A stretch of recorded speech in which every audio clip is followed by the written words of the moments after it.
Welcome. In front of me is a HOTWAV Pad 8, and today I will show you how you can enable and set up your Do Not Disturb mode.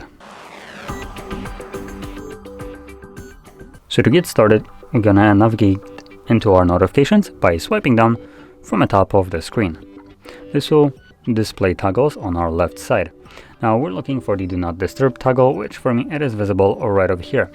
Now once you see it for the very first time, you want to hold it, and that will quickly take you to the settings where you can customize how it will function.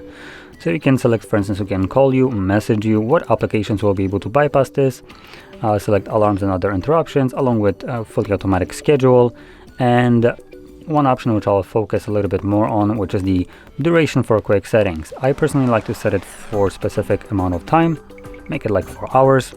And what this will do is whenever you enable it manually, which that will be probably what I'll be doing, I would most certainly forget to turn it off when I'm done needing it, because I needed it, so I turned it on. Once I'm done needing it, it served its purpose, but I won't actually recall. No, it served its purpose, but I won't really bother remembering to actually turn it off, as it never actually occurred to me. So I would basically forget about it.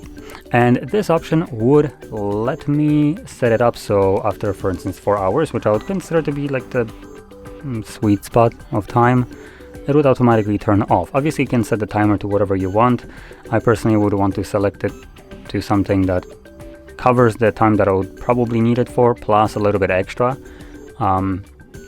So 4 hours is what I would go for.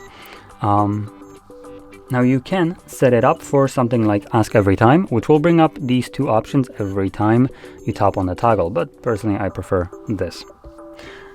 And from there, once it's all set, come on, there we go. Once it's all set, you can just find the toggle, tap on it, and if you have it on a timer, it will tell you till what time it's going to be running till. So for me, it's 6:22. And yeah, now obviously you can turn it off before that time by tapping on the toggle once again. And if you're using schedule instead, so fully automatic schedule, you don't need to do anything. Just make sure that the schedule itself in the settings right here is enabled like this, and the device will turn it on for you, and then obviously turn it off for you as well. So with that being said, if you found this very helpful, don't forget to hit like, subscribe, and thanks for watching.